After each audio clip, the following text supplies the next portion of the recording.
Welcome back to my channel. So for those of you that are new here, this is my second episode to my ministry series, and today we are going to be talking about marriage.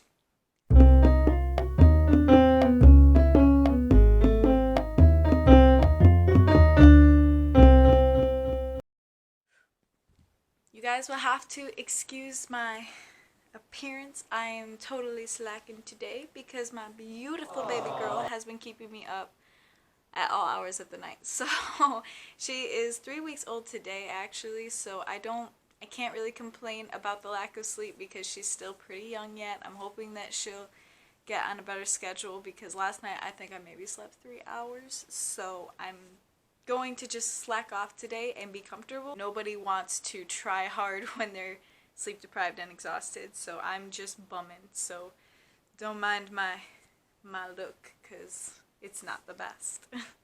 So for those of you who do not know, Ruben and I got married when I was 18 and he was 20 years old. That's not the crazy part though. We had not even known each other a year when we got married. We actually got married a month before our 1 year of knowing each other. So the biggest question that I've been asked, especially in my workplace, is how did you know Ruben was the one when you guys didn't know each other for very long? So I have 5 really good points / tips on what to look for with a spouse. And these are all the reasons, like this is how I knew that Ruben was the one for me, how I knew it's who God wanted for me, just kind of what to look for inside of a relationship. Because honestly, this is like the era in which everyone that I know that's my age has the hardest time finding somebody. Nobody's getting married anymore. People are divorcing at increasingly high rates. And a lot of it's just because of the very first choice.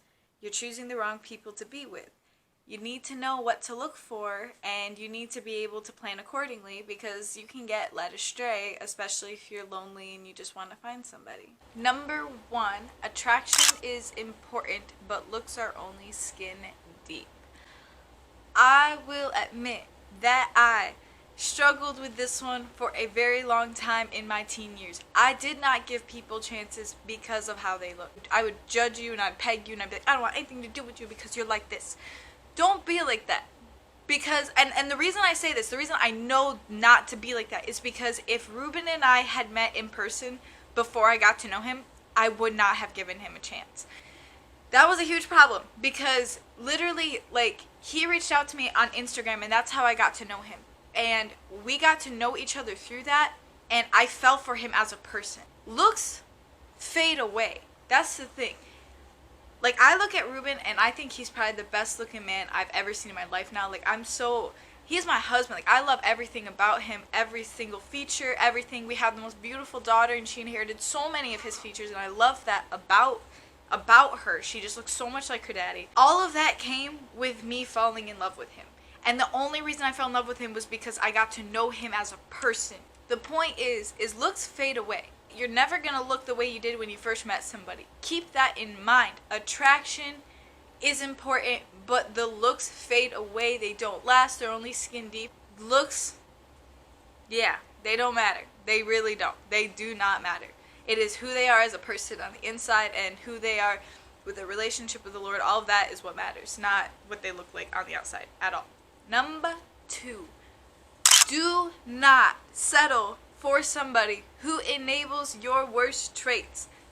This is okay, my insecurities, at the time of us dating, were at such a bad place that I felt like I needed to have everyone's approval all the time.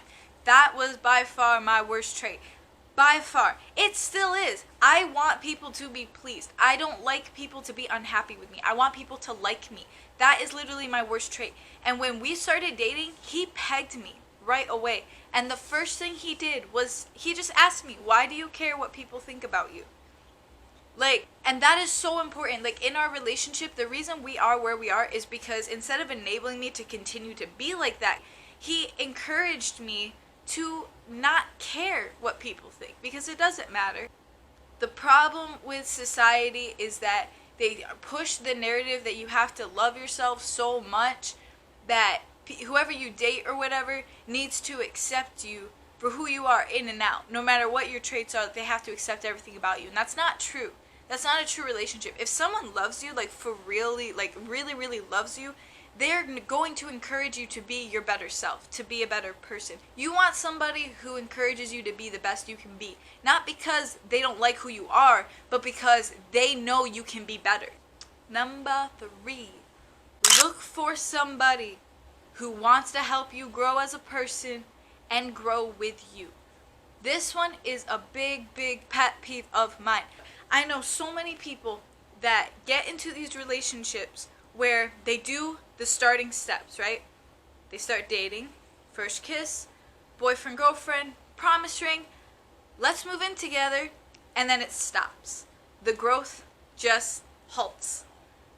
The reason why it's halting, you guys are comfortable with just the way you are. That's not growing in your love.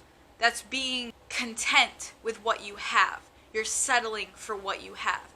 If you genuinely love someone, you won't want to stop. You won't want to stop doing the steps. You won't want to pause. It won't be feeling like you're moving too fast. Trust me, it won't. Ruben proposed to me after 4 months. Like, he knew what he wanted. He wanted to marry me. He wanted to be my husband. He wanted to have a family with me, and he wanted to take care of me. That's a real man. Ladies, if he just wants you to move in with him and doesn't want to talk about marriage because he's not ready yet, if he's not ready for marriage, he's not ready for you to move in. Your life partner, that's what you should be doing in your relationship. None of this like nonsense about stopping because you're not ready yet. If you're not ready for the real thing, you shouldn't be dating, because it's a waste of everybody's times and feelings and efforts. So please take this advice. If anything, out of all this, if anything, please take that advice. When you start dating and you're looking for your significant other, don't settle at one of the stages because, you know, you're comfortable, you're content. Because that's not love. That's just you settling at that point. Number 4, practicing self-control in every aspect of the relationship. I could go into a whole spiel about self-control, like sexually, but there's a whole spew of things that you are going to want to have self-control in, like in your relationship, besides sexual activity. Trust me. Money. If you date somebody or are in a serious relationship with somebody who has no self-control when it comes to spending money, that person is going to drain you. In my relationship, when Ruben and I first met, that was one of the biggest things that we struggled with, was money. My lack of self-control was willingness to let go and have an understanding that it was okay to spend money. His lack of self-control was just he wanted to spend money. Money is like a huge argument like between couples, I think, a lot in a relationship. And having lack of self-control with that is so vital. Like, that is such an important thing. It's not just with money. It's not just with money. It can go for your actions, how you talk to other people, physical action. If you're a significant other, if you guys get in a fight and they just impulsively smack you, like, bruh, that's crossing a line. Like, no. You want somebody who practices self-control in every aspect of the relationship, because somebody who practices self-control is responsible. It shows that they're patient. It shows that they have kindness and understanding. Look up the fruits of the Spirit in Galatians in the Bible. Like, that whole spew of the fruits of the Spirit, self-control ties in with every single one of them. And if you date somebody who has absolutely no self-control and is just pure impulsiveness, that is not something you want. It's a danger to your relationship.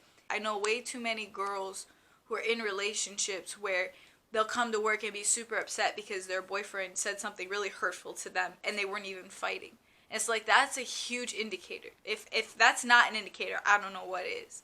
But that's besides the point. Self-control in every aspect of the relationship is super, super important.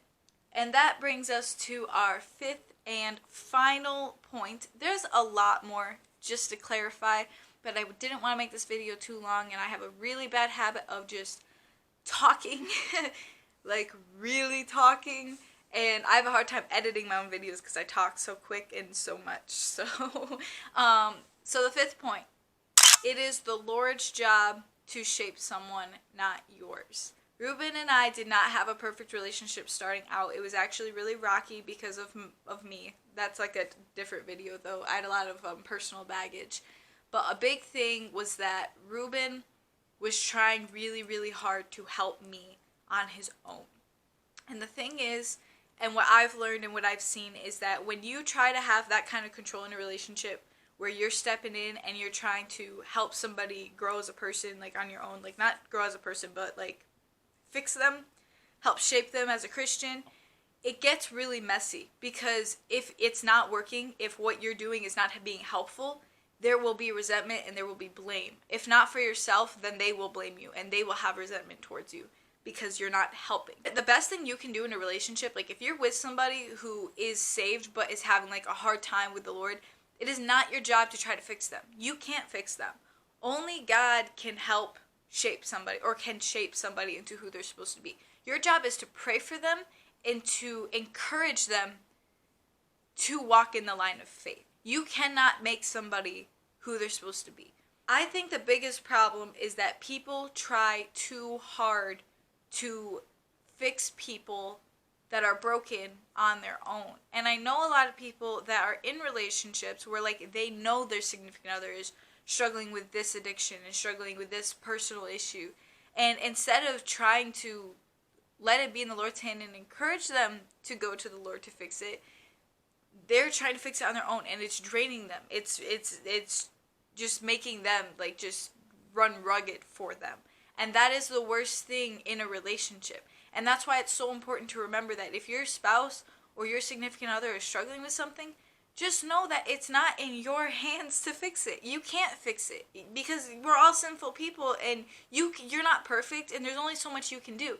The best thing you can do is to give it to the Lord, pray for them, and encourage them. And if everything goes well and you pray that it would, they will get up on their feet, and with your encouragement, they will walk in the line of Christ, and they will be able to be strong enough to get over it. If you haven't subscribed, please do that and give this video a big thumbs up, and I will see you guys next time.